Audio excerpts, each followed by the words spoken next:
So this is the Two Dum Yinzers episode. Uh, you know what? I hesitate to even say what episode this I is. know, right?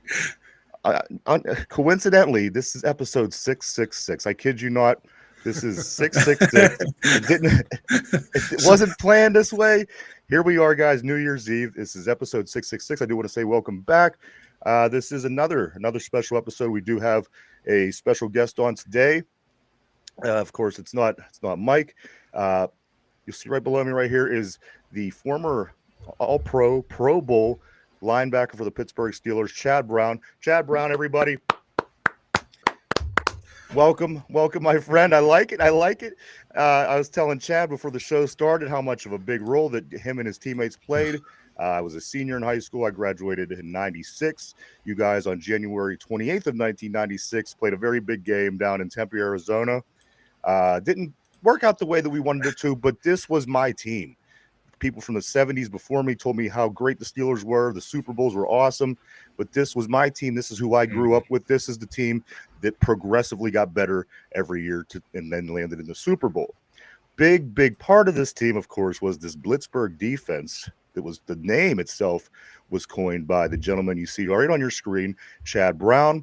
His former teammates, LaVon Kirkland, Greg Lloyd, and Kevin Green. My favorite foursome of linebackers on any team ever. Mr. Chad Brown, how are you doing, my friend? Just a little bit of introduction about myself while we have a great guest on. Right? Chad, how are you doing, sir? I'm doing really well. Well, good morning to you guys. Morning. Sorry.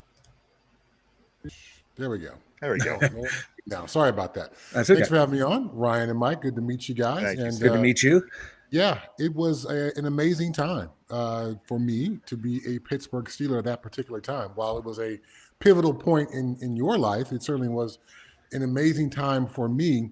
Of all the places for a young linebacker to land, could you imagine a better situation than that? Well, don't try, because there isn't. Yeah. You know, to go into a Pittsburgh Steeler team with Bill Cowher, former linebacker and special teams guy, as the head coach, to walk into a defensive meeting room and there's Dick LeBeau, future Hall of Famer, to walk into a linebacker room, oh, there's Marvin Lewis, who goes on to be a decade-plus head coach in the NFL, who's my position coach. Oh, there's Greg Lloyd and Kevin Green, two of the baddest men in football history. Oh, and there's another guy, a young guy like me and LaVon Kirkland, who's trying to keep up with Greg and Kevin. And we're in competition with each other, LaVon and I, but we're also in competition with those guys. So it was a perfect situation because I had a partner in LaVon. I had two guys who set the standard every day in in Greg and Kevin. I had a great coach who knew what the heck he was doing and tried to make me better every single day in Marvin Lewis. Oh, and let's not forget about the Hall of Famers who are literally my teammates who I'm either working with or competing against every single day in practice. There's Dermontti Dawson. There's Rod Woodson. There's Carnell Lake, who should be in the Hall of Fame. Oh, and then just to make things a little bit easier for me while I'm there, let's bring in my former University of Colorado teammate, Joel Steed. Let's have Deion Figures. Let's have Charles Johnson. Let's have Cordell Stewart. So, I mean, it does not. Let's have Gary Howe. Let's have Ariel Solomon, all guys who went to CU. So, literally, it was the perfect place for me to learn how to be an NFL player, how to be a linebacker, how to be a badass. All the things were perfect for my situation to give me the best possible chance for success. You know, the thing was, you guys were also, in your own way. I mean, everybody knew that Greg Lloyd was a badass. No two ways about it. Kevin Green was what Kevin Green was. But the way that you and LaVon stuffed up the middle, and even I think at one point, Chad, they even bounced you out to the outside linebacker position for a little bit. You know, there was a lot that you did in this defense. And again, if it wasn't for these four linebackers, these guys weren't the Blitzburgh team that got to the Super Bowl. Let me ask you this, Chad. Is there anybody from that team that you keep in touch with regularly? Yeah. LaVon and I text on the regular. I'm sure we'll wish each other a happy new year. Okay. Every once in a while, Greg will pop in on that group thread as well. Usually there's some kind of autograph signing, if not every year, every other year, where I get the chance to get together with those guys. Kevin would often take part in that as well, not because a Hall of Famer like Kevin needed to sign more autographs, but because he wanted to see us. So it's a Right. great opportunity for the four of us to get back together again. And so while you talk about how special a linebacker group that was, and I don't think there's any doubt about that, NFL Films has that group ranked as the 7th best linebacker Wow. group of all time. And I forget where the 70s Steelers group was ranked, but I think they're Yeah. somewhere in the top 3 or 4. But we were only together for 3 years, so to be able to make that kind of long, lasting and respected impact, despite only being together for 3 years, it speaks to the promise of it all. And whenever we get together, it's inevitable that at some point we go, man, if we just could have stayed together, Yeah. how much further up that list we would have been. But football is different now than it was in the 70s, or it was different then than it was in the 70s. Right. It's different now today. So the football gods didn't allow us to stay together. There's only so much money in the salary cap, and all of us certainly earned on the field the possibilities of being one of the highest paid guys in the league. So, I mean, you can't have 4 linebackers all at that salary mark. So it made sense why we couldn't stay together anymore. But it was a wonderful 3 years together. In those 3 years, when I look back, they seem longer than 3 years. Because when I went back during the research for today's interview, I'm like, my God, he was only here for 4 years. Kevin Green was only here for a snapshot of time too, but it just feels like you guys were here so much longer. And it speaks volumes to the way you guys played, that you guys are still remembered in Pittsburgh as this group that was here. People still feel like you guys were here 6-7 years together, terrorizing the NFL. And like you said, to be ranked in the top 10 of the best linebacking cores of all time, that was just a special group. And like you said, I wish it was longer, but it feels longer to me, at least. It feels like you guys dominated the league for like a decade more. Well, I think that's a great compliment, and I will accept that as a compliment. There was a lot of great linebacker plays between the four of us. Kevin was the 3-4 mercenary for hire. Of course, I ended up doing a coaching internship with Kevin when he was coaching the New York Jets. Okay. And I think every day at some point, at least for about 20 or 30 minutes, at some point during the day when he and I were together, we were together for 5 weeks. I was there for the entire training camp process, a week before camp started with just the coaches, and then the 4 weeks with the players. We talked about our time with the Pittsburgh and all the places that Kevin played. He went to Carolina, he went to San Francisco, he went back to Carolina. He started his career with the Rams, all those different places where he played.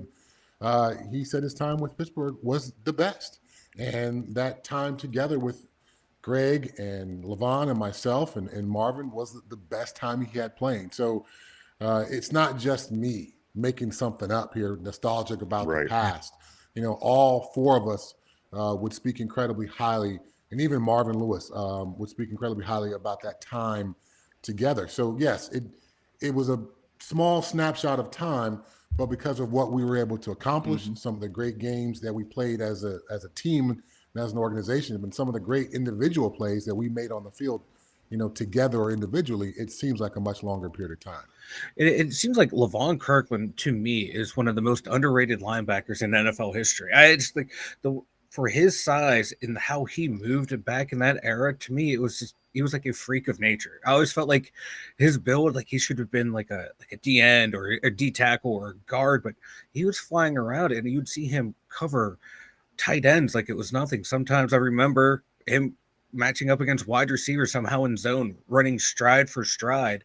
It's like, this guy was such a big freak, and it just felt like, to me, he was just underappreciated, not in Pittsburgh, but in like the NFL media landscape in general. I thought he was just a special player, and you two in the middle, my God, this beautiful tandem.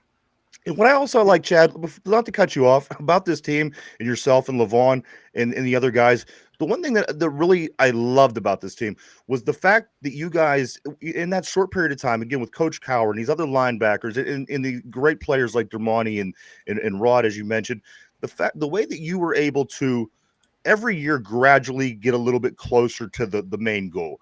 The 1 year we had the 3 more yards game against San Diego, where San Diego, they lose, go on to the Super Bowl and get crushed by San Francisco. The following year we get a little bit closer. We get in the AFC Championship game, the Hail Mary with Jim Harbaugh, and then we go to the Super Bowl. So every year it really felt like there was something about the Steeler team, all this young talent, again, the coaches, the players, everybody, you just felt that Super Bowl was going to come. Unfortunately, again, it didn't end the way that we wanted it to, but Chad, very, very special time. And again, like Mike was saying with LeVon, to me, I feel like he was built with such a low center of gravity. In his build, he was just able to really do those things that Mike was saying. And I'm sorry I kind of split that into two. But I very, very much so loved the early to mid 1990s Pittsburgh Steelers. Let me ask you one more thing before we do move on, Chad. Of all the people that you do talk to, does anybody that you know on your former Pittsburgh Steelers team, does any of them keep in touch with Neil O'Donnell? I have not heard anybody who stays in touch with Neil O'Donnell. And before I answer that first one, Ryan, yes, about the team and the progress and getting better, let me just finish up with Mike's question there. Yes, I'm sorry. Yeah, we all were 4 different skill set guys. So Kevin Green, the 3-4 mercenary for hire. He always wanted to be the left outside linebacker, didn't want to play on the right side, was really a technician at what he did. You don't get 160 career sacks without knowing what you do well. And in some ways, I was a little bit jealous of Kevin because he did what he did well. He did not want to chase tight ends around the field. He got after the quarterback, and he was incredibly good at that. Then you got Greg on the other side, literally the baddest man in football, the 10th degree, whatever it is, Taekwondo, black belt. Who played with just so much fury and passion and anger, and was a versatile player because once I got there, he was no longer a third down pass rusher. He moved into the dime linebacker spot and played the dime linebacker from a coverage perspective. Now, Greg wasn't the biggest of guys, so at 225, maybe 227 tops, it wasn't going to be his strong suit to deal with offensive tackles on third down, trying to beat them up the field, although he was a talented pass rusher. So then I was this guy who had some versatility from the University of Colorado from playing inside and outside linebacker in a 3-4 scheme. So at that time, the Steelers specialized in bringing in college outside linebackers and defensive ends and turning them into linebackers. Yep. So I was also one of those guys who had some experience playing inside. So when Bill Cowher called me the morning of the draft and said, "Hey, we just signed Kevin Green in free agency. Is it possible for you to play inside linebacker?" I was like, "Coach, I can do anything. I can punt if you want me to. I don't right." And then to be paired up, as I mentioned earlier, with LeVon Kirkland, who, to this day in my phone, it's not LeVon, it's Big Kirk. That's who he is in my phone. Nice. So every single year, we would go off for the offseason and he would come back about 10 pounds heavier. And when he was 285, 275, he was still able to chase tight ends down the field and run stride for stride with him, to your point, Mike. And LeVon, before he ended his career in Philadelphia, he came to Seattle for 1 year with me. He was playing linebacker at 305 pounds. Ooh. He was destroying fullbacks and guards. It was amazing what he could do to those guys. Wow. Now, at that point, he could no longer run stride for stride for tight ends. Yeah. So there's a point where, even as talented as he was, I think he got a little bit big to be able to do all the things he did when he was younger. But a very versatile group, a group of great players who brought their own individual skill sets to it all. And then, Ryan, let me go back to your first question. Yes. Sorry, I threw this thing all off. Our ability to find ways to get better, while I certainly would say the 4 of us had a tremendous work ethic, we also recognized how special that situation was. And we were a team who should have been in the Super Bowl. So to get everyone else on board, to kind of drag the offense with us those years, because we were dominant defensively, number 1 defense in the league kind of thing. Absolutely. We slowly chipped away at that thing, got ourselves into that Super Bowl, and unfortunately came up a little bit short. Thanks, Neil O'Donnell. But it illustrated to me that process, that despite winning 32 games a row as a high school football player, win back-to-back championships in the state of California, despite being a national champion at the University of Colorado, this winning the Super Bowl thing, it ain't easy. It ain't just going to happen like those other championships happened for me.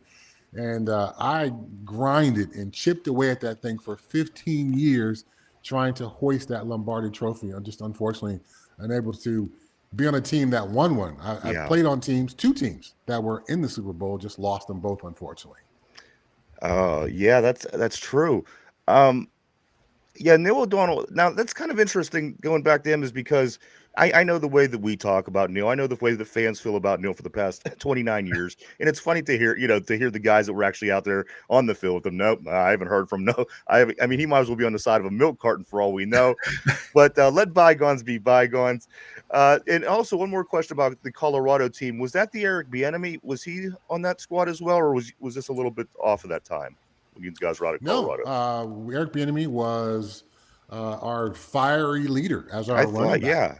Hagen the quarterback out there? Darian Hagen was the quarterback. Followed up a couple years later by Cordell Stewart. Yeah, absolutely. I mentioned Charles Johnson, the receiver, who was part of the Steelers, was drafted, I think, with the first round pick 2 years after I got there. Yes, he was part of that team as well. So some great Buffalo teams that ended up winning the national championship, played for it 2 years in a row. And a lot of guys who ended up becoming Pittsburgh Steelers. Yeah. So I would always tell Bill Cowher, if you want to be a winner, man, you got to get some more of those Buffaloes. Because ain't that the truth? Look what it did. Look how it helped us. If I'm not mistaken, right around that time when you guys were in Colorado and winning that championship, I think Notre Dame was really good at the time too, with like Rocket Ismail and Ricky Waters. Was that all in that same time period as well? It was. And so it was Ricky Waters, who ended up being my teammate with the Seattle Seahawks. The Rocket was the one who had that punt return that was called back for clipping in that national championship game, which led to us having the 1-point victory. 10-9 was the final score. That's right. Yep. And we ended up winning the national championship that year. A lot of big names come out of that game. A couple guys, Tony Rice for Notre Dame, the quarterback. Yes. I would expect to see him do, more than he did. But a lot of huge names, as you mentioned, everybody from the Colorado team. The few names, Todd Light from Notre Dame was also over there. A lot of talented players come out of that national championship game. No two ways about it. Chad, let's fast forward a little bit. The Pittsburgh Steelers of '95 to the Pittsburgh Steelers of 2025. The Steelers are going to be limping into the playoffs here in a couple of weeks. Of course, we finish up the season Saturday evening against the Cincinnati Bengals at home. What's this team going to have to do?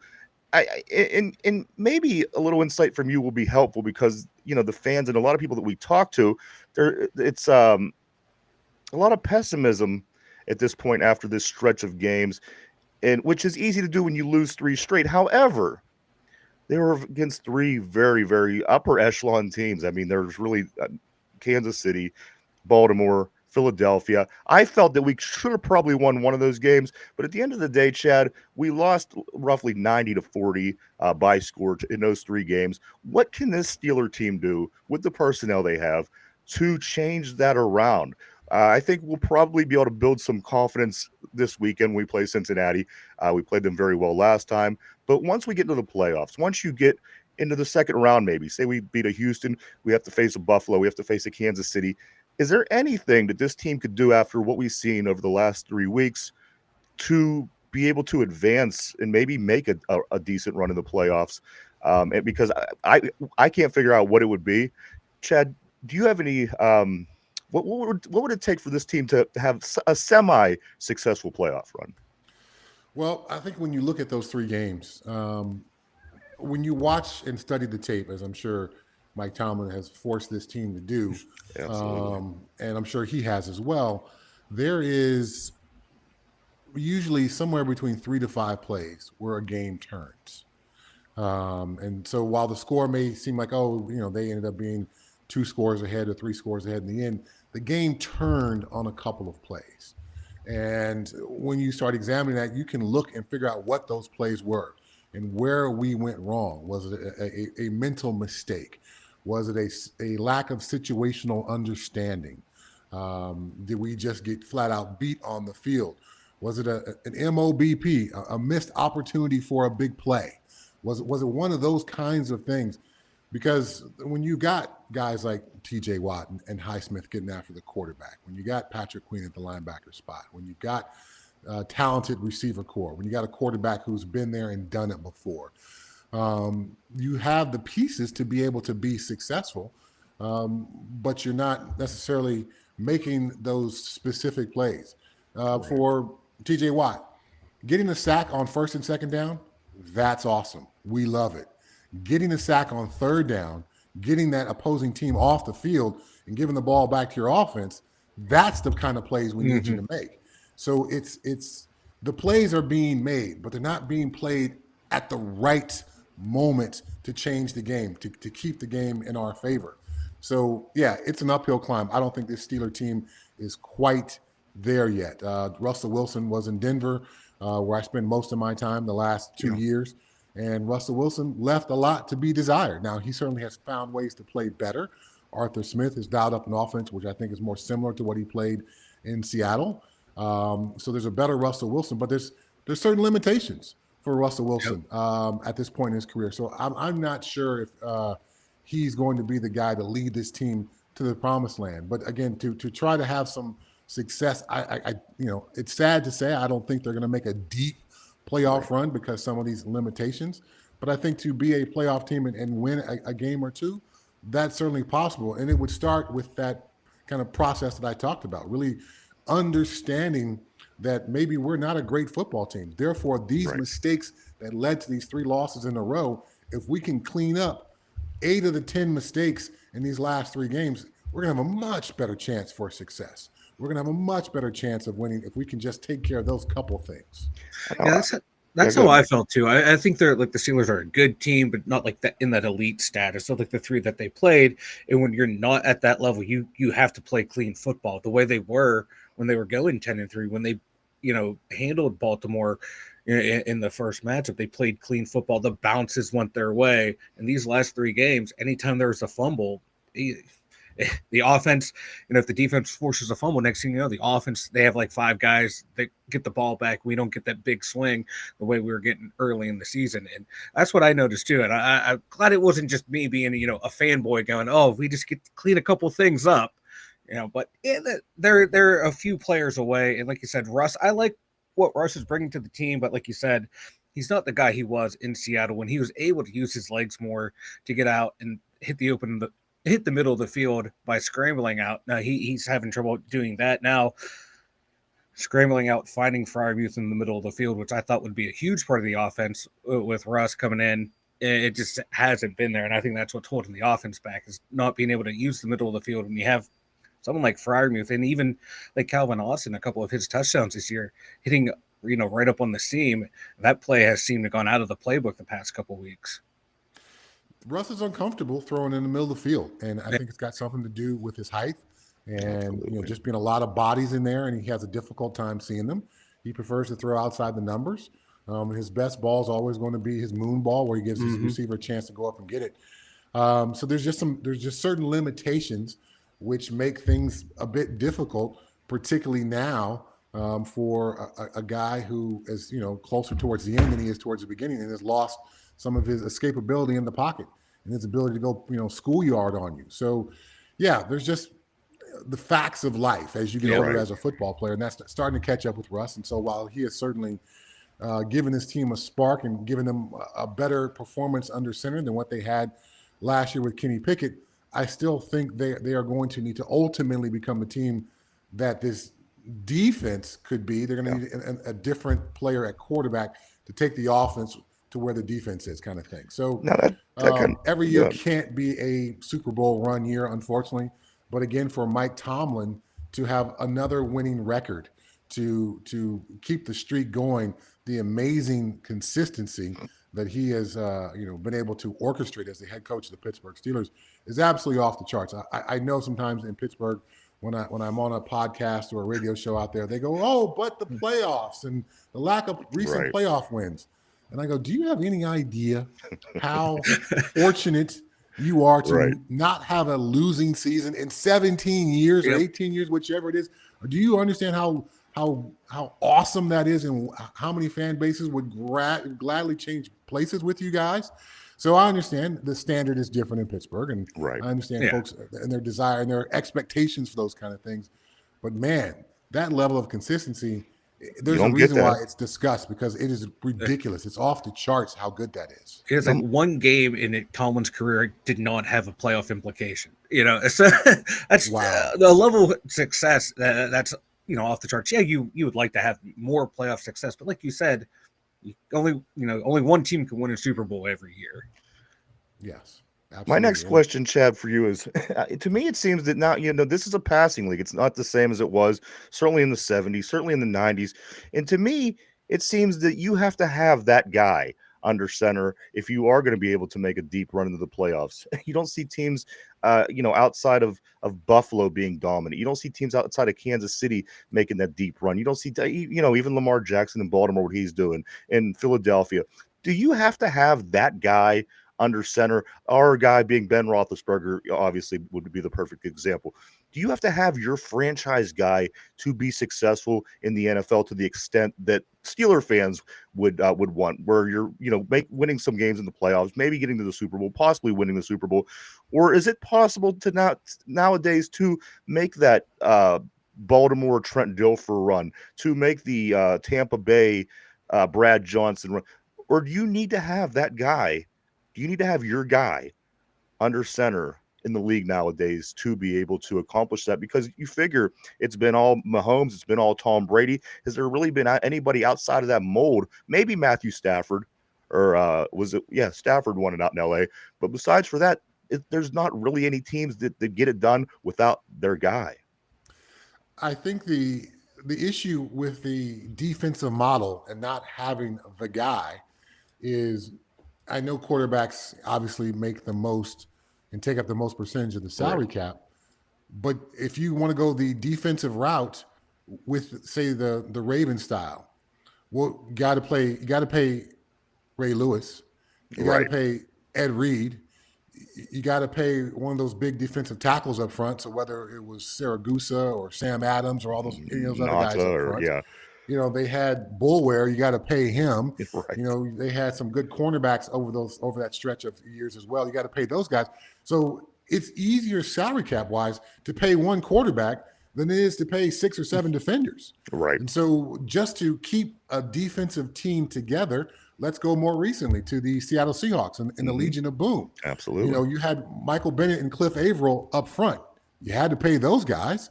You had the 4 guys in the secondary with Sherman and Earl Thomas and Cam Chancellor. You had to pay all those guys. So it just gets too difficult to go with the defensive model to try to hold that together for the long term, as opposed to, we finally got our quarterback. Yeah, I know we got to pay him $50+ million a year, but he's so good that we can get by without stellar offensive line play. He's so good, we may have a transition year at receiver, and we got a bunch of young guys, but we'll rely on the tight ends and running backs this year, while our franchise quarterback figures out how to get the best out of our young receiver room.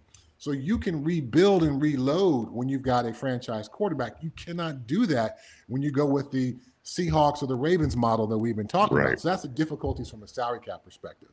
And then so for Patrick Mahomes, how many different iterations of the Chiefs offense have we seen? We saw the Tyreek Hill, lighting it up, scoring a ton of points, running past people. And then we saw a little bit more of a shorter passing attack the last couple of years. This year, there's only been 3 teams in the league who haven't scored 31 points or more. Yeah, and they're one. The Chiefs they're one of them. That's insane. The other teams are have like 2 and 3 wins. Yeah, right. But they're finding ways to get that done. That's what you can do when you have that franchise quarterback. Tom Brady with the Patriots. They had the first couple of years they won, they ran the ball and played great defense. And then they were super high flying with Randy Moss and Wes Welker, although they didn't win a Super Bowl then, but they were in the conversation then. And then they went with the 2 tight end thing with Gronk and Hernandez. So they've won it a number of different ways as well. You can do that when you have a franchise quarterback. So that model of finding the guy, identifying that guy, and trying every year to present him with the best offense around him, that's a sustainable model for long-term success. Yeah, and and as you were saying about Tom Brady, for example, as time went on, he was turning guys like Chris Hogan into a star. He was turning Right. guys like Danny Amendola. I mean, guys that they were pretty average guys in the NFL that wouldn't have had much of a great career anywhere else. And look at Wes Welker for an example, Chad. Wes Welker was amazing with New England. Amazing. He was an undersized guy. Really didn't have mad talent. He was fast. He was he's tough. But at the end of the day, when he went to Miami, he sizzled out. Tom Brady was able to make these average guys stars on that New England team, and not only stars, he made them guys to where they were winning Super Bowls consistently. That's again, to me, a perfect example of what you're saying. How important it is to have that one, that talent, and also, Chad, the money that we're putting into the defense. I believe, Mike, are we the highest paid defense this year? Highest paid, yeah, I believe, yeah, number 1, number 2 in that range. And so I mean that only goes so far. So that's kind of where we're at right now. I think, Chad, we're spending out all this money, a lot of money going to Minka, a lot of money going to TJ, of course, a lot of money going to Cam, and then a couple other guys. But at the end of the day, I just think that you have to have that guy on the other side of the ball that's able to win games when maybe you're not supposed to win, as Tom Brady did, as Patrick Mahomes over the years is doing, and Ben over the years, we've seen him win a lot of games that maybe we shouldn't have won. So that's kind of where I'm at, Chad. I'm looking in the college pool. I'm looking for guys that are coming out this year, next year. I'm looking around the league, seeing who the free agents are going to be. But I think that's going to be what it's going to take this team to move forward. Is Russ going to do the job for the next year or two while he's here? Absolutely, he's going to do what Russ does. But at the end of the day, it really feels that you need your guy. Mike, is there anybody around the league that you see that could fall into that? The only other available free agent this year is going to be Sam Darnold, and I don't know if Minnesota's going to let him go. And what are they going to do with him, Chad? Now that they have McCarthy coming back, is he going to be a free agent? If he is there any chance in the world the Steelers could maybe invest a little bit and get their guy with the Sam Darnold? Oh, wow. I mean, Sam Darnold's obviously going to command a higher salary than what he got this year. So absolutely, he's going to go from $10 million for 1 year rental deal in Minnesota to, I would guess, somewhere north of $35-40 million a year. He's going to get. Now, this is a quarterback desperate league, and this year is not a great year in the draft. My Colorado Buffalo, Shedeur Sanders seems like the most likely number 1 quarterback off the board. Cam Ward seems like he'll be the number 2 guy, although I did not like that bowl game thing where you play the first half and don't play the second half. What the hell is that? That bothers me in my football core, that you would do something like that and think something like that's okay. So that's going to be a weird evaluation process with him, because clearly the success under center is there. But man, that makes me question your football character in a major, major way, or who the hell is advising you on these kind of things. But okay, to your point.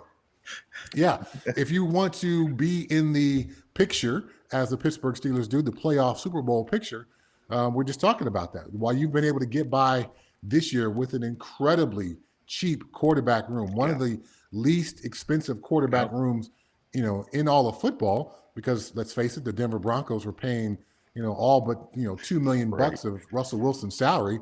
So they were able to make that, it was a very smart salary cap move for Omar Khan to get that one done.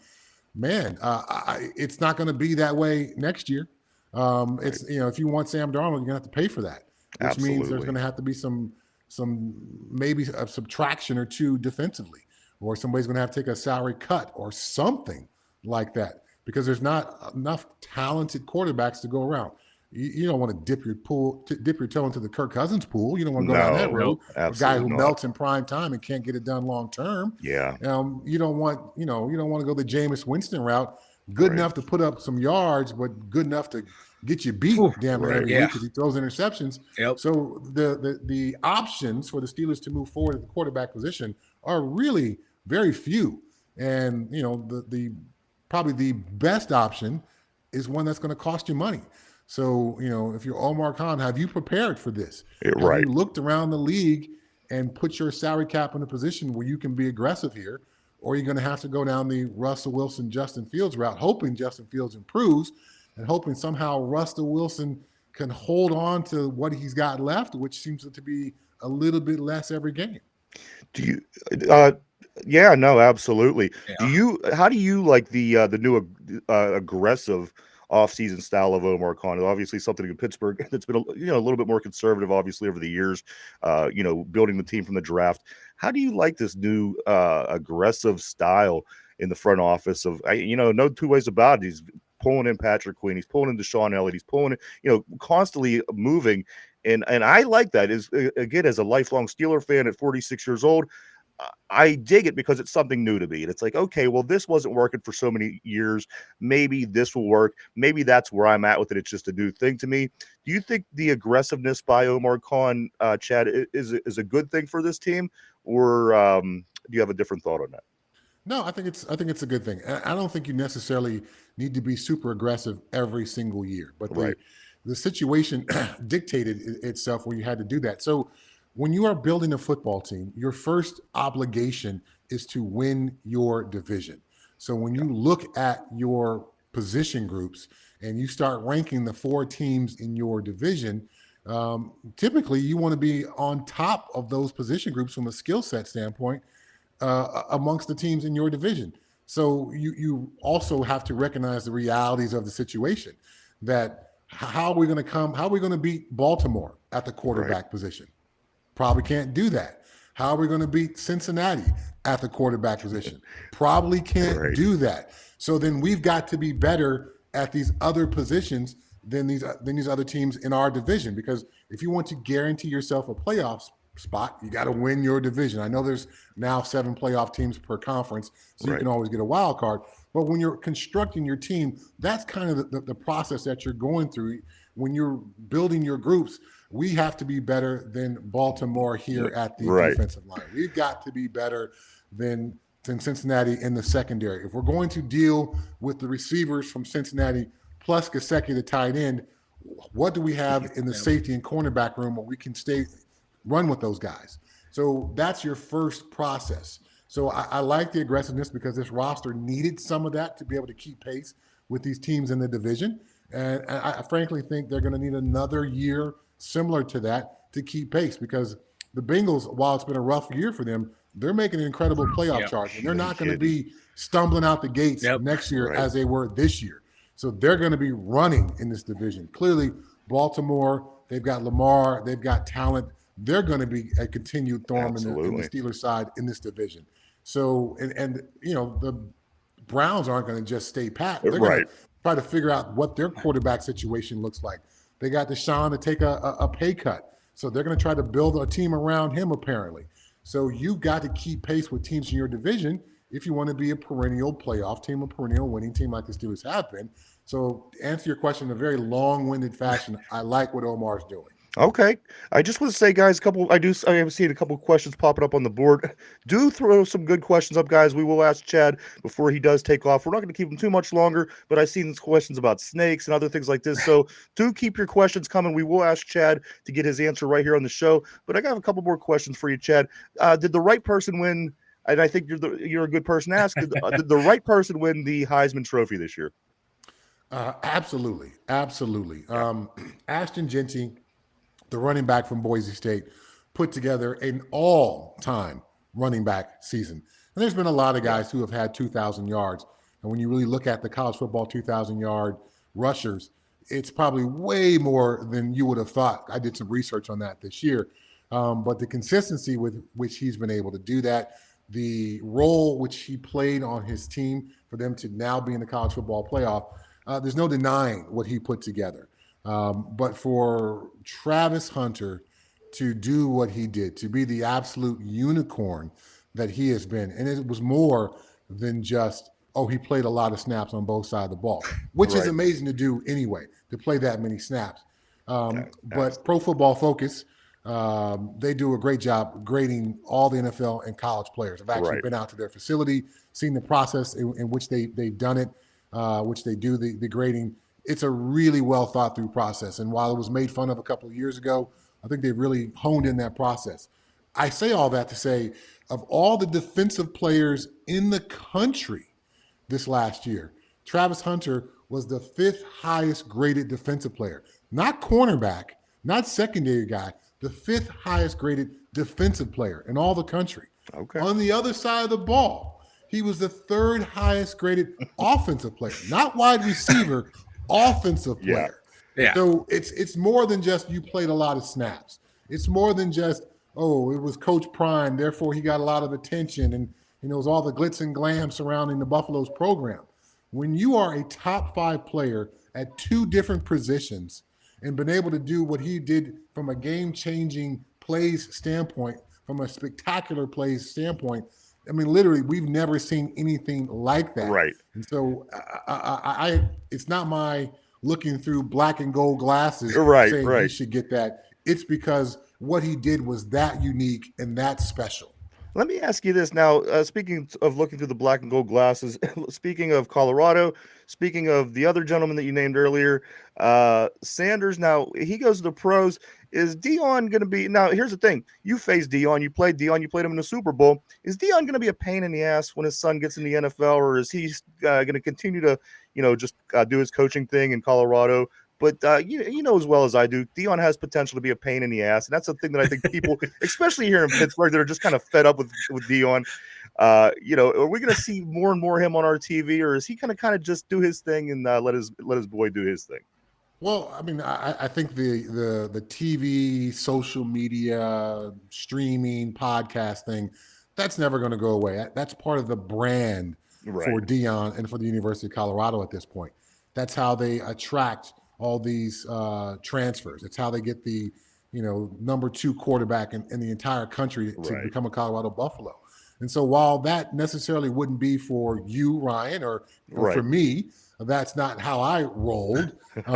This is how you get kids in today's college football environment. These kids, the Buffaloes wear their social media handles on the back of their practice jerseys. Yeah. That's, part of this whole thing. These kids want likes. They want follows. They want people to look at them, They want the Coach Prime, all eyes on me kind of thing. Right. So that's never going to go away from a Coach Prime and a Buffalo standpoint. Right. Now, I think as they continue to get better on the football field, it may get turned down a bit, but it's never going to go away.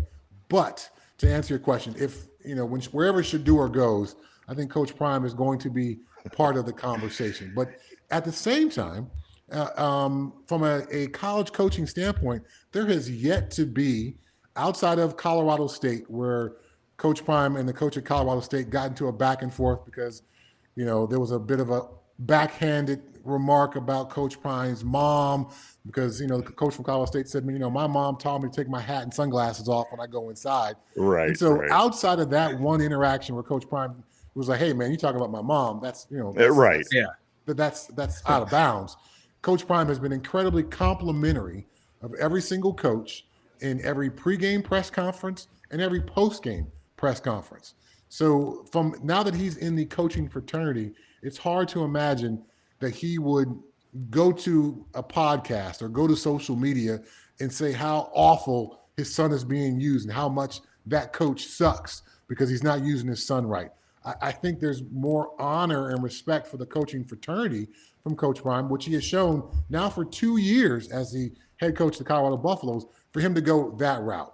I don't think he would do that. He may say, he may express some frustration, but he would never attack the coach because he's a coach and he recognizes how difficult that job is.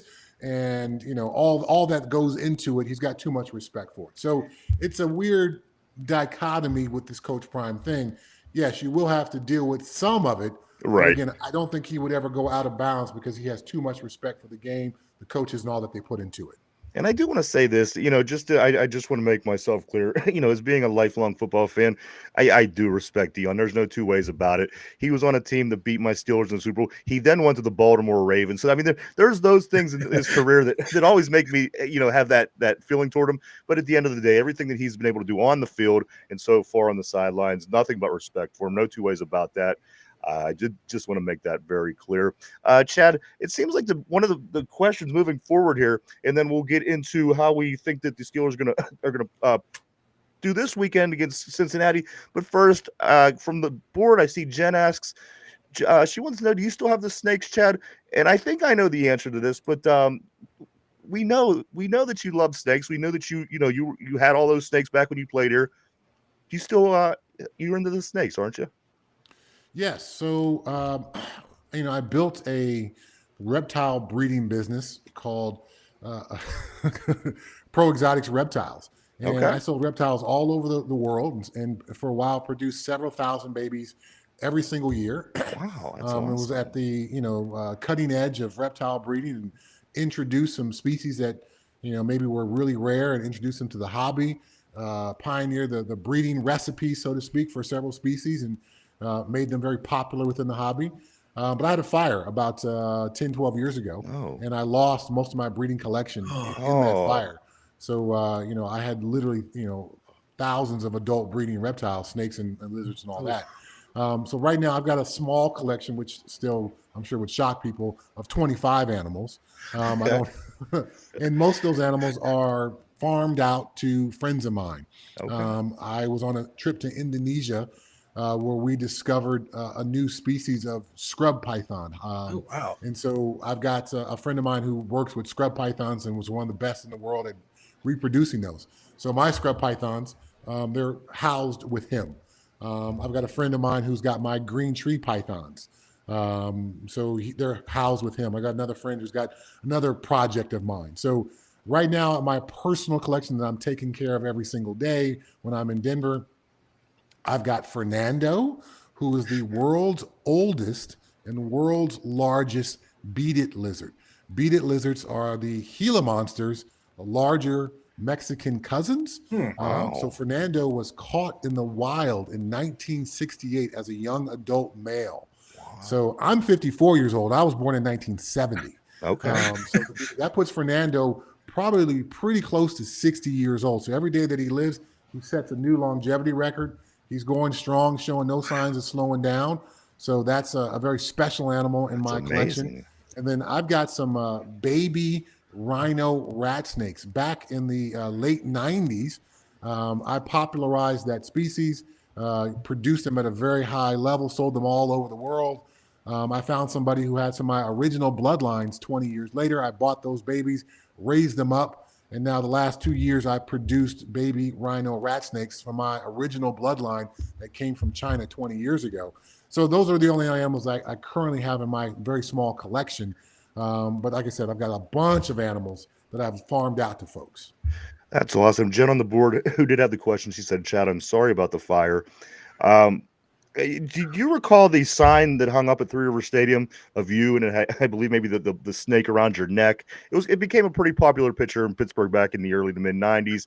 Do you recall seeing that? Because when I think of Chad Brown, I think of Three Rivers. I think of seeing you guys play. But there's that one sign that hung there, like a fan made it, and it was maybe like a drawn, a painted picture of you, but it had a big old snake around the neck, and I always thought that was the coolest thing. Do you remember that? Yes, a couple stories there. Okay. That photo that was turned into the sign, Yeah. that photo was taken for a charity calendar that I did, and I had Steelers with reptiles. So every single month was a different picture of a Steeler with a reptile. If you were to Google Steeler reptile calendar, I'm pretty sure you could probably find most of those pictures.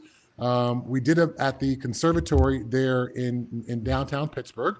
So it's a beautiful facility, wonderful, lush tropical plants in the background, and Steelers holding reptiles. I've got, Joel Steed, a 320-pound guy, holding a little baby, a week-old tortoise. So the contrast between Joel and this tortoise. We got Greg Lloyd. He has an albino python over his shoulder. So the contrast between Greg's darker skin and the albino python is great. Wow. I got Coach Coward to pose with a monitor lizard. So a bunch of awesome reptiles and shots. But the picture of me with the snake wrapped around me that was in that sign in the stadium, that was the front cover photo of that calendar. And that fan, I wish I could remember that fan's name. After I left Pittsburgh and went to Seattle, that fan sent that large. Wow, nice. I don't know what you would call it, sign, painting to me. Yeah. And hung up in my reptile facility for years and years and years. And I still have that sign somewhere in storage. Wow. It's That's massive, awesome. as you would guess. Yeah, But yeah, I it still was a own that. big sign, and you must have been in your glory getting down there with all the guys, and and telling him and telling them, and obviously you're the one that knows more about the reptiles, the snakes, all these animals, and you must have just been having a time of your life over there making that all those pictures and helping that happen. Oh, it was a great awesome thing. The charity was the Western Pennsylvania School for the Deaf, which is a tremendous school. I got to do a lot of charity work with them when I was there. They are literally changing kids and families' lives by giving them access to a great education where these kids may have difficulties in whatever town they come from in Pennsylvania. So it was again a great charity to support. I get a chance to bring my love of reptiles and tie it Yeah. with the Pittsburgh Steelers. It was a ton of fun to do that. And I had some great friends in the reptile world who helped me out because all those animals weren't all my animals. I had to borrow some animals from Right. some friends to be able to have such a variety of photos for the calendar. Again, it ended up being a tremendous process and a great calendar. And again, supporting a great charity. That's awesome. Also on the board, Jen, who did ask the question about the snakes, she does. She says her brother has an 8-foot python named Slim. Uh, let's fast forward a little bit. Like I said, we're not going to keep you around too much longer, Chad. Let's get into this game Saturday. They moved the games. AFC North games are all on Saturday. The Ravens Browns, they play the early one at 4:30, I do believe. Steelers, they do host the Bengals at 8 o'clock p.m. This Bengals team, they are playing really good football. They are back from the dead, and this football team can qualify for the playoffs. What do the Steelers need to do to end up on the right side of this game against Cincinnati this weekend? And again, after we'll get into the first rounds of playoffs after that. Let me ask you: is it going to be more difficult for this team to stop Joe Burrow and company Saturday than it was the first time around? Because you got to think that they put up 38 points against us in the first game, 44-38. We ended up beating Cincinnati. Can we use the same recipe to beat the Bengals this time around, or is it going to be a whole different game when we see Cincinnati Saturday night, Chad? It's going to be a different game. This Bengals team is incredibly motivated, obviously, with the playoffs out there in front of them. They played the Broncos last week. I watched every single play of that game. Joe Burrow was sacked 7 times, yet they found a way to win. So TJ Watt's going to get his. Heisman's going to be in the backfield. That Bengals offensive line isn't great, but Joe Burrow still finds a way to keep his eyes downfield, take the hits, shrug them off, get the balls to T. Higgins and Jamar Chase and Gesicki. So they're playing at a very high level. Defensively, they're not great. The Broncos were able to move the ball. I'm sure the Steelers will be able to move the ball on them. It's going to be one of those shootout kind of games. And the Bengals being comfortable in that style of play, Joe Burrow being who he is, the Steelers are going to have a tremendous test in front of them. I'm hoping the Steelers find a way to get it done and end this 3-game slide that they're on. But it's more than just the 3-game slide. It's really 4 of the last 6 because they lost to the Browns before they beat the Bengals and the Browns a couple weeks back. So there's been a more than just the last 3 weeks. There's been a bit of a slide back for a while here. So the Steelers have to overcome some of their poor play, some of their issues that we talked about early on this podcast to get the win, because the Bengals are showing up incredibly motivated. The Steelers are already in the playoffs. The Bengals are trying to earn their way in, and when you've got something to play for, it's a miracle because it tends to make you play better. Absolutely. And if I'm remembering back to the 95 season, you guys ended out running off 8 wins in a row. You started the season 3-4, if I'm remembering correctly, and won 8 in a row, and then finished the season off with a loss to Green Bay. There's something about getting that momentum going into the playoffs, being able to get your feet underneath you and being able to, play winning football. So that is the next question that I have here. Different from the 95 team of being able to win 8 straight, then losing Green Bay and go to the playoffs. This team is going to possibly be coming off of 4 straight losses, maybe 5 of 6 or whatever it was with that other loss. Again, outside of playing anybody besides the Houston Texans, who had 2 points last week against Baltimore, legitimately. And again, I mean, you can see other teams. You can see the Chargers. You can see whoever. is there a chance that this team could squeeze into the second round, at least to get the Pittsburgh Steelers fans that win? It's been quite a while since they won a playoff game. You got to remember, Chad, is it possible that we could, after let's just say it happens, they lose 4 straight, still be able to get their heads up and be able to beat a Houston in the first round? People are really confused. They don't know how to feel about this Steeler team because of, again, this 3-game slide. So, the mindset of the players in the locker room, are they going to be able to win a playoff game? Backing into the playoffs is not a formula for success. Right. It's just not. You know, you want to be playing your best football in late December and January. That's when you want to hit your stride. Yeah. So for this team to, lose 4 in a row, possibly, Right. and find themselves in the playoffs, you're still trying to figure yourself out.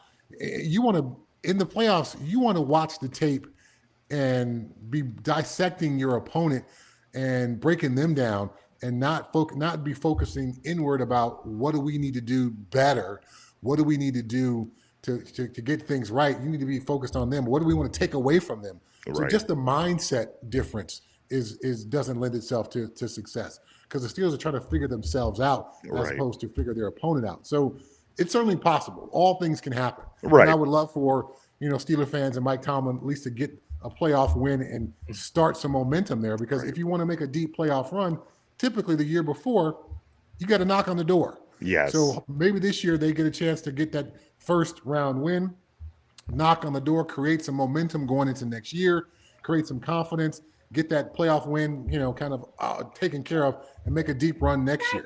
Because again, I don't think this team this year really is built for a long run, but at least Right. to get that one victory would be fantastic.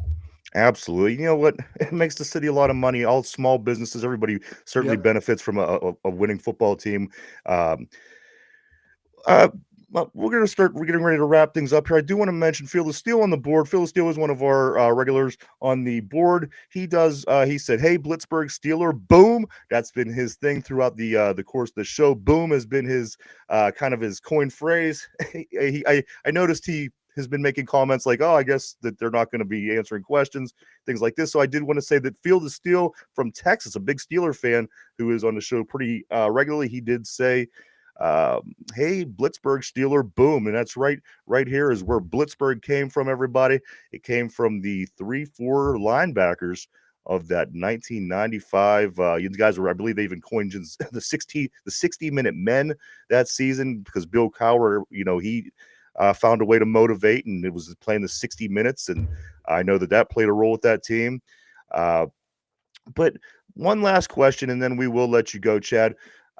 Comes down to it. We have college playoffs going on this week, and we have the Super Bowl coming up here in about a month.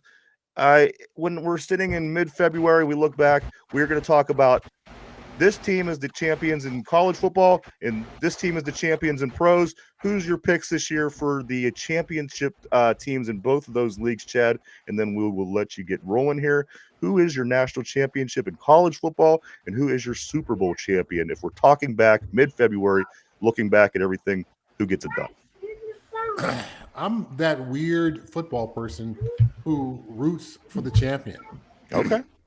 A lot of folks were like, "Oh, Chiefs won 2 in a row. I want to see somebody else." Right. I'm like, no. You don't understand what it's like to be the hunted and how difficult that is. When every game you play is circled on your opponent's schedule, and they find a way to bring their best football, and you are able to withstand that onslaught. When people chip away at you and try to steal your coaches, and they try to sign your players in free agency, and you still find ways to win. I have such a heart for a champion.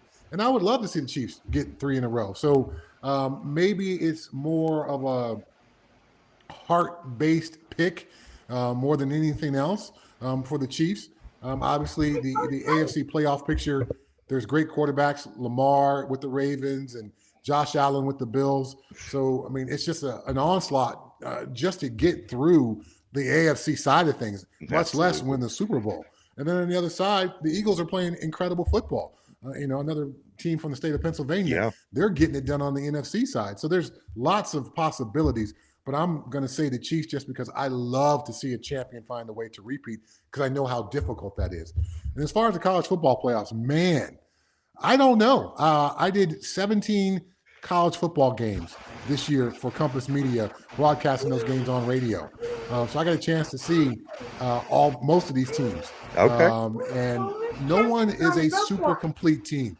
The bit of parity in college football, the transfer portal, getting guys moving around from team to team has changed things so much. I don't believe there's one truly dominant team. So I can't say. I don't know who's going to win that thing. I don't have a feel there because it's impossible to predict how 20-year-olds are going to show up week in and week out in a playoff format. Right. And this is the first year of the 12 teams. Who knows what's going to happen out there? I think you that like first this round move? was a bit disappointing, but I think we'll see much closer games here these next couple of rounds. Absolutely. The tight competition is going to start tightening up. Do you like the 12 teams in the playoffs for college football? I do. Yeah, I do. Now, obviously, the first round was a bit disappointing, but to host a home playoff game for a whiteout like Penn State, Absolutely. the game itself wasn't great, but how awesome of an environment is that? It was cool nuts. I loved it. Yeah, so that kind of stuff is off the charts awesome for me. Absolutely. Mike, kill your mic just for a second, please. And also, you have these really amazing teams. Again, this Oregon Ohio State game, it's a rematch. That's going to be good. Notre Dame at number 2, Georgia. Of course, today Penn State plays Boise State. That's going to be one a lot of people are going to be paying attention to, of course, because of the running back out there. One game that kind of makes me chuckle is this one that's today is this Alabama-Michigan game, which, generally are two pretty good teams, generally teams that are in the playoffs, but this is a game between two teams that are not in the playoffs this year, Alabama, Michigan. But like yourself, Chad, I don't have a clear-cut pick in this year's playoffs, and then Texas and Arizona State being the other two teams. But I do love the format. I do love adding the teams. I like giving more teams a chance, so it isn't your constant your Ohio State, Alabama's, Georgia's, so and so every year. You get these Boise States in there now. You get these other teams that, I think that makes college football that much more fun and interesting. Mike, do you have anything for Chad before we let him go? No, I just want to thank Chad again for coming on. Like the insight you gave about how to build a team in the offseason, that's going to change the way I view how the Steelers are going to put together the team in the offseason. Going to view how I, take a look at who I think like the Steelers should draft and who should they go at free agency. So I appreciate that type of input that you gave us and our viewers. That to me, that was just something that I'm going to take with me the rest of my life when I watch the Steelers. So thank you for that insight. And thanks again for just all the stories that you shared with us. And thank you for your time today. I really do appreciate it. This has been like Ryan said, like you guys were my linebackers growing up. So having you on here it's just been a thrill. So thank you again. It makes what we do worth it for ourselves, for sure. Super excited to have you on. A lot of love on the board. Mad cool Chad came on. P says on the board also. Jen says thanks Chad. Steelers great. A lot of good words and kind words about Chad on the board. I do also want to say thank you so much, my man. It was really awesome getting to talk with you. A lot of times we get guests on and you don't get you don't get nervous. We've been doing this for a while, but again, this was my 30 years ago. If they were readily as possible as they are today, I would have certainly had a Chad Brown jersey. Back when we were kids, it was like 2 to 3 guys. They had their jerseys out. You had to go with one of them. But I would have certainly had the Chad Brown jersey had that been the case. And I do want to say also, my friend, you make sure you have a safe and happy New Year's. We want to thank you, my man. You were fantastic.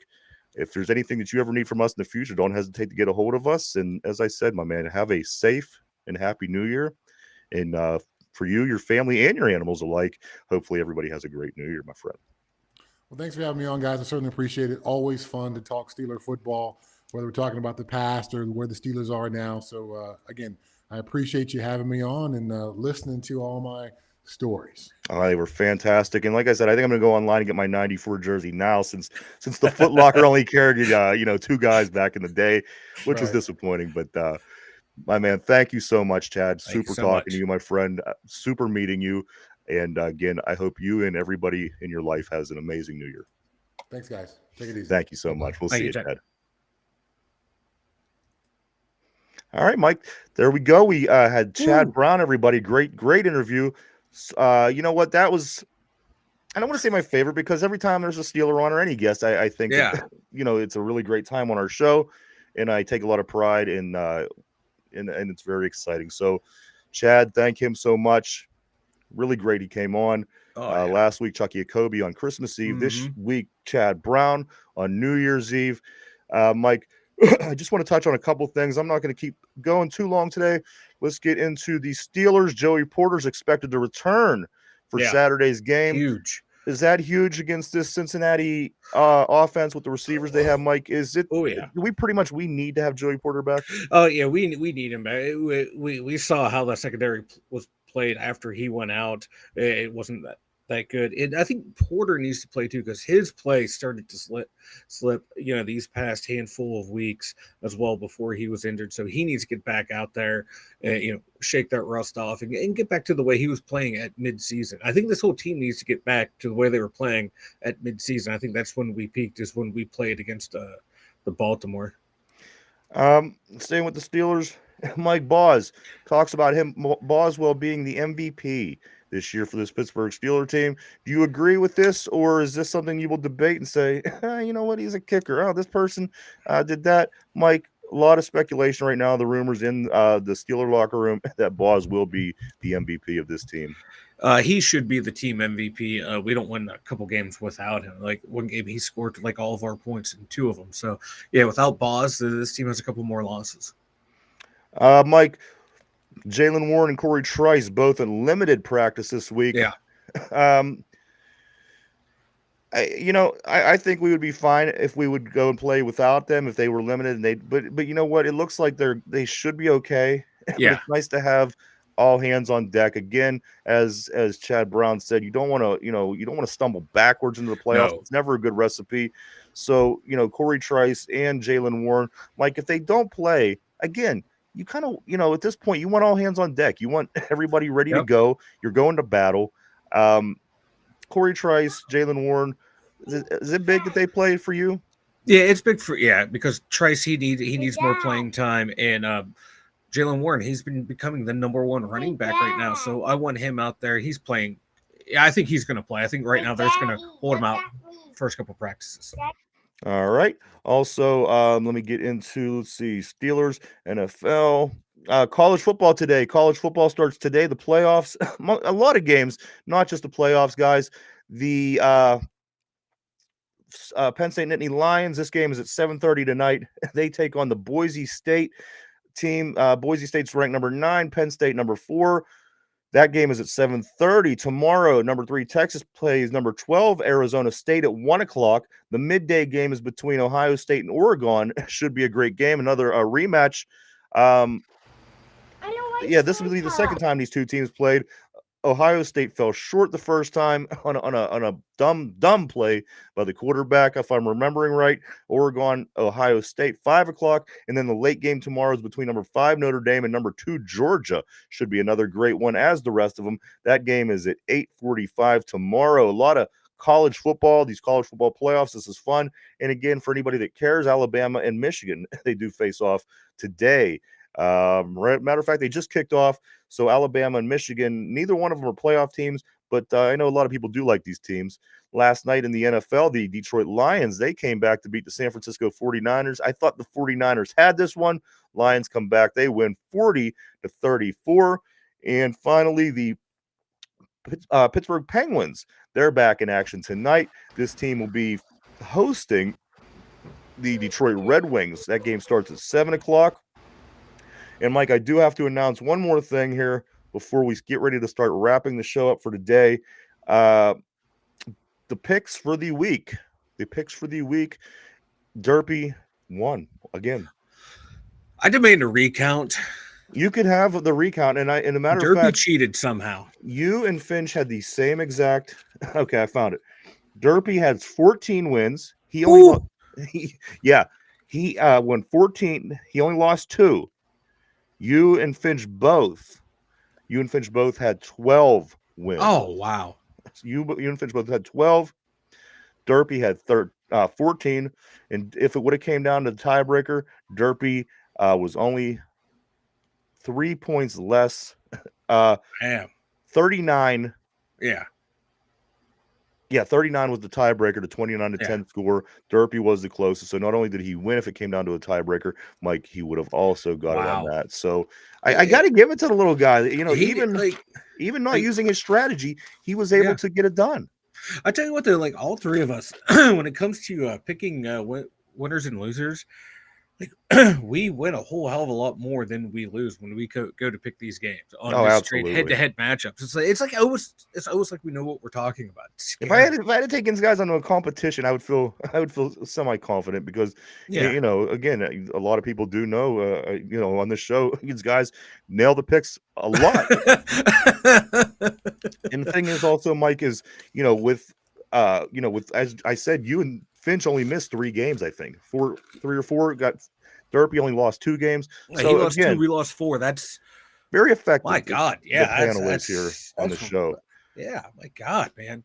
Good. Like I said, like all three of us, like when it comes down to picks, we have winning records, like on our own individual picks. Since Derpy's better in the head-to-head, man. Well done, little dude. P did say that Chad looks like healthier Frank Mir. Also, Jen did say if the Ravens win, don't play them. I'm playing them. I'm playing them. You got to get right. You got to get right. Listen, Houston is the team that they only put up 2 points against Baltimore. If you want a win, I say you have to pull for Houston. I don't know. Again, you think you could beat Baltimore, which you know we can, but this team only put up 2 points against the Baltimore Ravens. Give me Houston next week. I'll be totally happy with that. Derpy is on that limited juice this year. P, nice seeing you today, my man. P won the board pretty frequently today. Love seeing it. Mike, why don't you go ahead and tell everybody about the website, man? The2dumyinzers.com. Check it out, everyone. We got the merch store. We got the blog. We got the links to all of our social media. We got the link to the Discord. That check it all out, everyone. The2dumyinzers.com. All right, guys, it's time for trivia. How well do we know our enemy? This is going to be a Cincinnati Bengal question. Mike, put on your thinking cap, everybody on the board, everybody at home. Here we go with the Cincinnati Bengal question of the day. Cincinnati's mascot is a Bengal tagger who wears the number 1 on his jersey. What is his nickname? What's the name that their Bengal mascot goes by? Cincinnati's mascot is a Bengal tagger who wears a number 1 jersey. What's the name of this mascot? Take a minute to think that over. We're live 5 days a week right here, Monday through Friday, 11 a.m. to 12 p.m. Eastern Standard Time, every day right here, except for tomorrow. Tomorrow's New Year's, and we will be off, but we will be back to our normal schedule on Thursday with the holidays behind. Mike, Cincinnati's mascot is a Bengal tagger who wears the number 1 jersey. My question to you is, what's the mascot's name? I want to say Sir Pounce, but I think that's for the Jacksonville Jaguars. Oh, God. I have no guess. Let's go Mr. Kitty. Mr. Kitty. On the board, Jen says pussy. I love the answer. Also, Roger says Benny. Mike says Mr. Kitty. Mr. Kitty. Question of the day, guys. Cincinnati's mascot is a Bengal tagger who wears a number 1 jersey. What is his name? We got Pussy. We got Tony for P. We got Benny for Roger. Mike got Kitty. Houday. Houday is the mascot Bengals name in Cincinnati.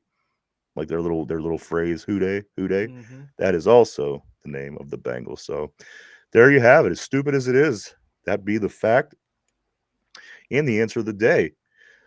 Also, Mike, this was episode 666. I can't believe you didn't burst into flames midway through a sentence at some point. Surprised. Maybe you're not the gargoyle I thought you were. Disappointing. But yes, picks and Derpy did win. It's New Year's Eve. Chad Braun, what a big day. A special thank you. A special thank you out to my man Chad Braun, who was a hero of mine when I was in high school. Being able to talk with him has just been it made my day. It's going to make my new year.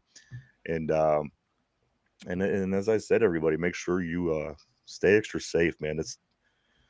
Do people even drink like they used to? Like before the pandemic, I mean, people used to go to nightclubs and bars were packed. I got to be honest. I drive past some of the local bars in town. There's not a car in front of them buildings. Mike, do people still do that? Is it as big on these kind of holidays as it's always been? Yeah, I think so. But look, the younger generation, they don't drink. They don't do anything fun. They don't smoke. They don't drink. No, they smoke. They do. They don't have sex. Mike, I seen that the have their weed population is pens going now. down because kids don't have sex anymore. What's going on? Like would you want to bring a kid into this world? I wouldn't. I mean, still, you like all the fun. I mean, come on, they took everything away. I don't know what these kids are doing nowadays. I guess vaping is the big thing, which I don't understand. They've been hitting their weed pens a lot. I don't even think it's weed pens, Mike. They're just these vapes. I found out that those don't even have weed in them. They're vibing through life, man. Mike, they might have it. They might have life figured out, man. They seem like they have no stress. They're like, you know what? It feels like everything's falling apart around them. They're like, I'm gonna hit my vape pen and just vibe through life. And I respect that. There's nothing in the vape pen, Mike. It's just regular. That's what blows my mind. I see a lot of them at the dispensary that I'm not talking about that. I'm talking about the average teenage or the average 25-year-old girl at the workplace who hits her vape pen 30 times a minute. That's what I'm talking about. There's nothing in that. That's what these kids are addicted to. I don't get it. If they were from the dispensary, I'd be all aboard.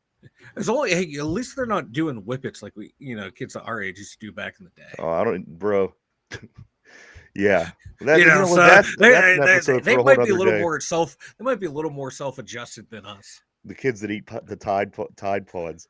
That was the millennials somehow, and I love how millennials in people's minds have never aged. They're like 3 years younger than us, and they've never aged in anyone else's mind. You know what it was when I was younger? It was people were downing bottles of Robitussin. It was a trip thing. It was. You drink your Tussin, and yeah. We don't have time to get into them stories today. No, we don't. But Pete says Uber really saves lives. It really does, guys. If you're going out to have fun tonight, do some drinking. Don't get behind the wheel. We want to see everybody back safe and living for their families and their lives. And we hope to see everybody back on Thursday morning. We will be back Thursday at our regular time, and we will be back on our normal schedule. Also, we do have some big announcements coming up to kick the New Year's off as well, so stay tuned. I think you guys are going to be really excited about some things that we do have in the works. Again, I do want to thank Chucky Akobe from last week for Christmas Eve. I do want to thank Chad Brown again for New Year's Eve. I do want to thank everybody for tuning in. We appreciate each and every one of you. We truly, honestly do. We want to thank everybody on the board. You guys always keep things interesting. And also everybody at home. Mike, what about you, man? Anything before we get ready to take off? I don't know. Just thanks everyone for tuning in. Again, thank you, Chucky. Thank you for Chad Brown. And my God, yes. We'll see everyone back here Thursday, safe and sound. You're allowed to be hungover. You can still be hungover.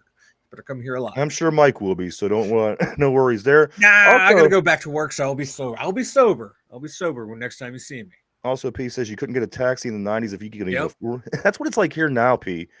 It's expensive to get a taxi. If you was drinking and you wanted to ride 2 towns over, it's going to cost you. It's insane what those things cost. But maybe Uber, that's why Uber does so well. But yes, Mike, again, thank you, my friend, for everything this year. Any New Year's resolutions? No, none whatsoever.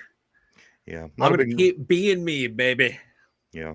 I'm not a big resolution guy either, but me either, because they fail so early. So no, you just try to be better each and every day. They say this, Mike. They say that most people give up on their New Year's resolution on the second Friday in January. Yeah, that's how long it takes most people to drop. That's why I just don't do it. I just don't do it. Yeah. It's kind of dumb, That's why I don't drink. I don't drink on St. Patty's Day. It's the same reason I don't make a New Year's resolution on New Year's. If I'm going to do it, I'm going to do it anyway in the other 364 days. Exactly. Oh, that's great, Jen. Jen says in Wisconsin, they offer free taxi rides. You know what? Wisconsin, they give away cheap cheese and free taxi rides. I know, right? They got something going on over there. We might have to move up there. Yeah, we get overcharged for everything. But anyway, I do want to say, guys, please have a safe New Year's. That's what's most important. Make sure that you're there for your loved ones. Mike, I want to say Happy New Year's to you, my friend. It was a great year. We accomplished a lot this year. Yes. Finished really strong. I hope that we can continue this over into the new year. Oh, great things on the horizon. We're going to be getting together with the guys, meeting wise, and continuing to work on these future plans coming up heading into 2025. So again, I think you guys are going to like them. So please continue to stop in and hang out with us. We love every single one of you. We want everyone to stay safe tonight, tomorrow, and always. Everybody, for Mike in the Steeler Central Mobile Studio, myself, the two Dum Yinzers, please have a safe and happy New Year's. We will see you, Mike. We're going to jump into a time machine and we're going to see everybody in a whole different year. A whole different year. A whole different year. It's trippy, man. We're making things happen on this show that never happened before. We are jumping time, doing the time travel. But thank you, everybody so much. Happy New Year's from everybody here at the two Dum Yinzers. We'll be back to do it all over again on Thursday to start 2025. Everybody have a safe and happy New Year. We'll see you then. Bye-bye.